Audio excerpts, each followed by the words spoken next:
Pact has been working in partnership with UNDP on a microfinance program that has grown to be serving over 300,000 borrowers across several regions of the country. We've also worked with other donors to do village-level community health and community development. The day that the cyclone hit, all that changed overnight, and our entire population of workers, which is over 1,400 Burmese staff, moved into disaster relief mode. Pact is working in 3 geographic regions of the country: Central Burma, Shan, and Delta.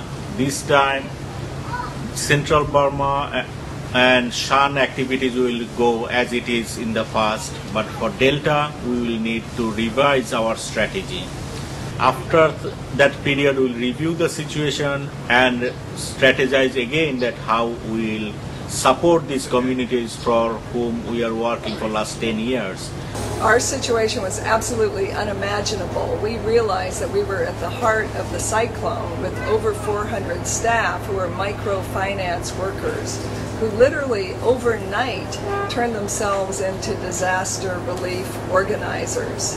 Communication systems were difficult, but the human spirit of the Burmese people came out immediately, and as communications were restored, we began moving emergency food, emergency medical supplies, emergency cash grants to hundreds of thousands of citizens in the Delta area.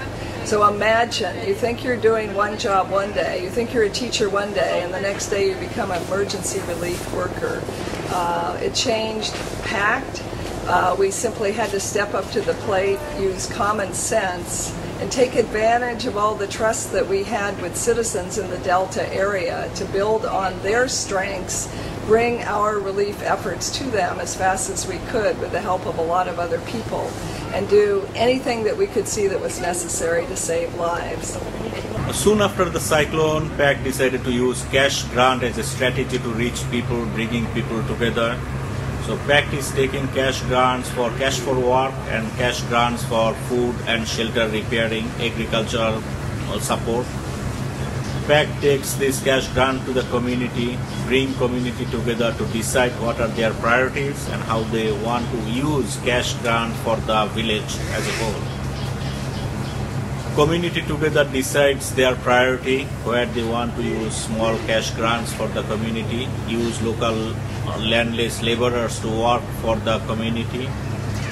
Usually these are cleaning villages from debris, broken trees, repairing their roads, repairing their village pond, pumping out saline water from their ponds so that they can have fresh water source for day-to-day use.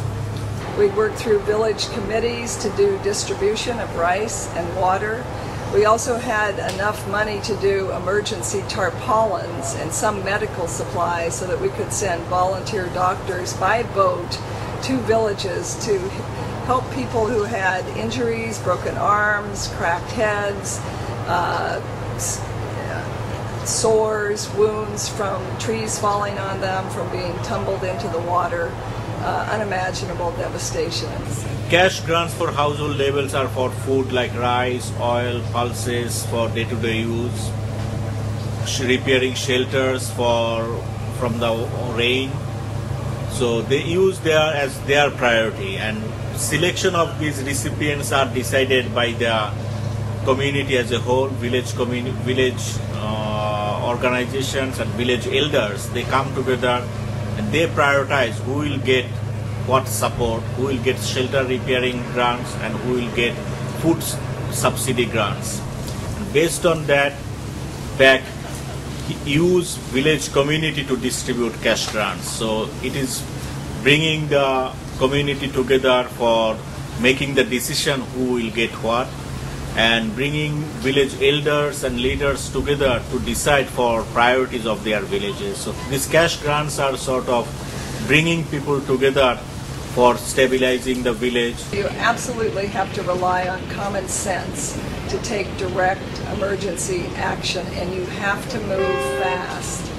We also saw that because we already were there on the ground, that's been absolutely the most useful thing in helping to alleviate pain and misery during the disaster, because it's put Pact in the best position to work with any other UN organizations such as our longtime partner UNDP, or other multilaterals like UNICEF, World Food Program, World Health Organization, or other international organizations like Oxfam America and Action Aid, or the Danish Embassy, or others, Chevron Corporation. Groups like this have funneled their money to Pact so that we could do essential services on the ground faster than anybody else around. So what we've learned is that it pays to be able to move fast, knowing how to work in partnership with others and to trust others so that everybody could do what he or she did best is what's made us effective